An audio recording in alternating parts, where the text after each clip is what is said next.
Rina, sabihin sa'yo ni Merle, ano yan? Basahan. Sabi nga niya kanina, bakit sino kaya magsira nitong pantalon na to? Sabi ko, style yan. Kasi ano, ayan, pag nakikita namang masuot na ganyan, ano daw, sasabihin niya, Kami ko pinag-away. Tingnan mo saan ako nakikita. Merle, yung damit niya, Ano kasi pobre man. Ngayon na sa naisip na suotin. pobre, si Rina. Rina, pobre ka daw, sabi ni Merle. Hindi, oy, mayaman yan. Panarili. Ano? Ako man mayroong panarili. Baga pa daw. Binutay ka sino ko. Ayan mo. Dapat kasi hindi mo sinabi sa kanya na nag-chat si Kuya Bal. Sabi ko lang magbihis ka na para pag ano ni Kuya, ready to go. Maaga pa. Ready to go na. Alas 4 man yung nagsisimula. Sabi ko ready to go na. Excited eh. Excited mag-host man to. Oy. Mag-practice na kayo magkanta.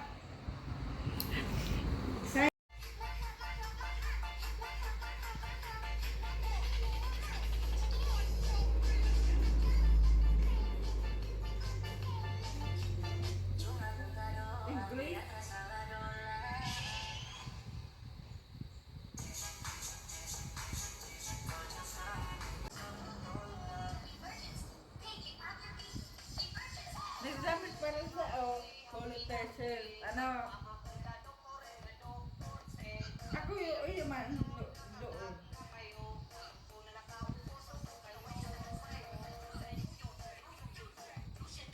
Pumasok na po sa Rina, nauna na po sa loob. Si Marley naman, hinihintay niya ako. Hindi niya daw ugali na siya mauuna.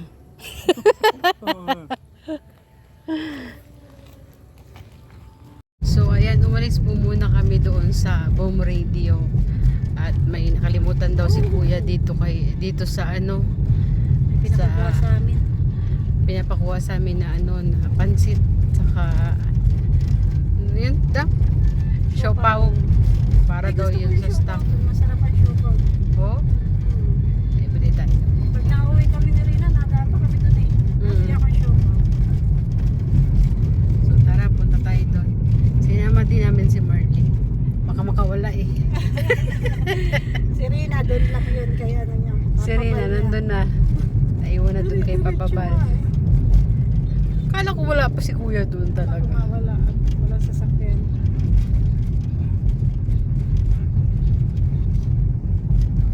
So ayun, nandito na tayo.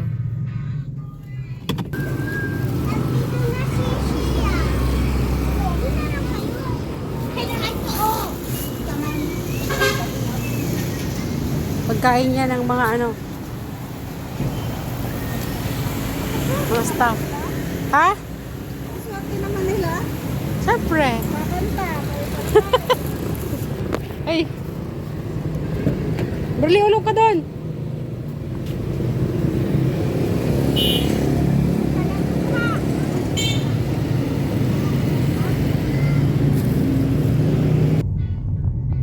Hindi.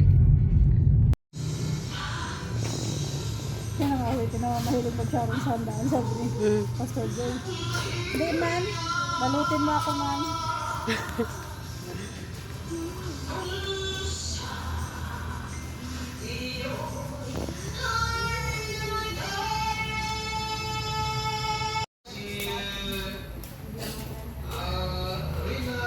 Mataba, ikaw pa yan. Ikaw, ikaw nagkakain ng tulay. Dahil ka mag-alala.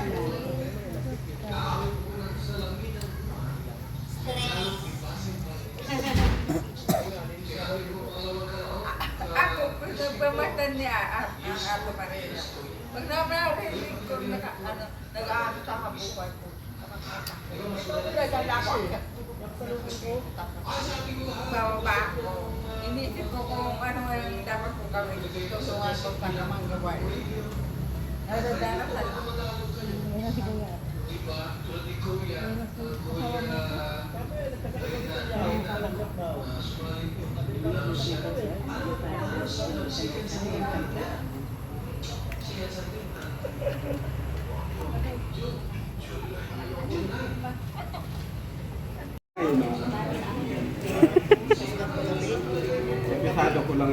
sunod-sunod siya. Hindi ko diretso ko. Kinakabahan ka kuya, nung nandun ka. Kala ko kami lang kinakabahan. Kala ko kami lang kinakabahan dito sa labas. Inaano nga talaga ako. Panalo ka naman. Saan? Manalo man talo, panalo pa rin. May kalahati sa akin bigas. Oh. Bahala na. Nagpa-practice na to. Ako marunong mag-asit sa arana at amateur. Eh, ano ba ang buhay ko yun?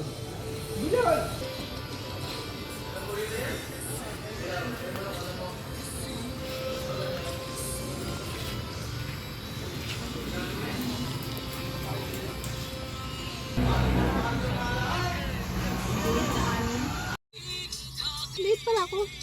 Bigyan lumabas si kuya. Ang dami na naman nag-aabang sa kanya. Oh. Pasok na ulit.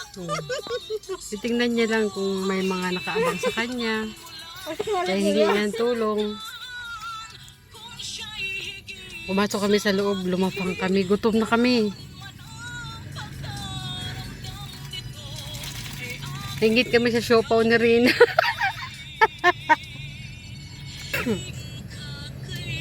Ano sabi mo? Di ko maintindihan kung ang lahat na sa puso ko, yung sa puso ko sa pagbubukas sa puso. Nahirapan ako. Nahirapan ka nung nandun ka na. Hindi ka makapag-isip. Hindi man. Di ko man parapan sa katama ko ang budan. Layatan ka. Hindi ka na umawit. Mayroon ako impormasyon sa sarili. Hindi, ang sabi ko, hindi ka na umawit doon sa loob. Nag-awit. Nag-awit ka ba? Dalawa. Dalawa daw. Dalawa daw inawit niya dang. Ano na ipinag-isip-isip ko. Asa ko yung paralili ko. Kasi sadang lang yung yung nakarating ka na baga doon. Grabe yung mga lumalapit kay kuya. Kaya na.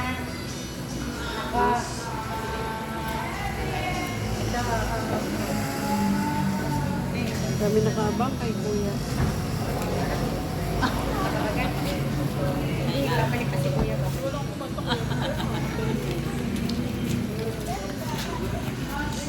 Ano? Pag sinabi ng boss ko sa akin, sasabihin ko sa'yo.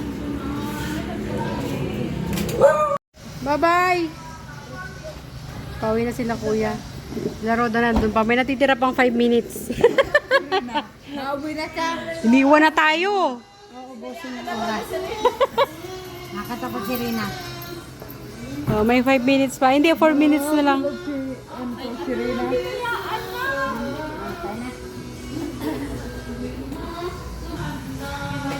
Oh, sila kuya. Uwi na kami. Sige tayo, ingat tayo. Bye-bye. Bye-bye po. Kami na lang, hintay ko na lang si Rina. Papunta kami. Mapangalo siya. Ha? Nalo sa pagod sa bahay man. Oo, pagod na yung Tatay Bal. Ako na. Pinakagalitan ng buhay pa yung kamag-anak. Tama lang yung ibang ginagawa. Maglakad mag-ako yung kapatid ng mama. Nag-alis ko lang paalam. Kami lang naiwan. Pag mali talaga sobra mali talaga ang ginagawa mo, sobra pasensya. Kakasiguhin ng ng tama ang gawa. Uwi na tayo. Ang galing mo ah. Ha? Very good. Galing-galing.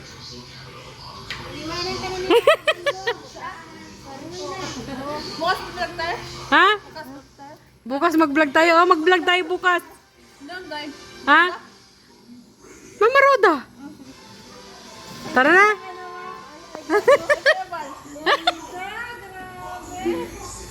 Enjoy ba ang mag-co-host? Anong tawag yun nakalagay sa mata? Grado. Diyan muna kayo, diyan muna kayo. Picture kayo, picture. Hindi ko nasagusitan niya sa akin, English. Smile ka muna. Tabi ka muna dyan. Yan. O, tara.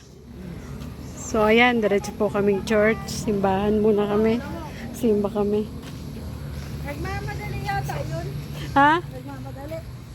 Oo. Sabi niya, mauna na ako. Wala na rin yung mga naghihintay dyan. Oo. Kamay ate na kung sisa kami, mayroon ka ng Ano? asawa, may mga anak. Ba- Iba mo tayo. bakit ako nakukonsensya? Pag-usapan. Bakit ako nakukonsensya? Na yung sa puso at sa pag-isip yung ang damdamin. Ay, damdamin. Wadali.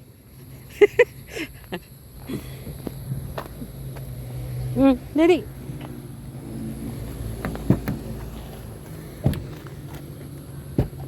Babaya ko lang at Ay, nalipad ka na. Magsisimba tayo. Bye-bye. Salamat. Bukas na lang. Bye. Tara. Maglakad na lang tayo dun sa unahan. Magsisimba tayo. Oo. Di ba't sabi mo na ba ito? So, yan. Lalakarin na lang natin papunta doon.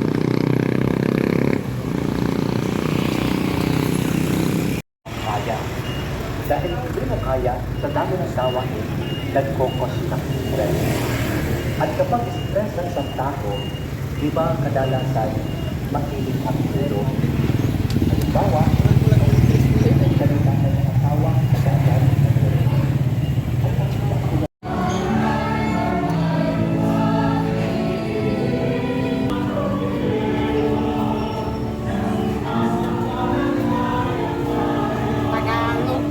Tagalog. Tagalog daw yung misa.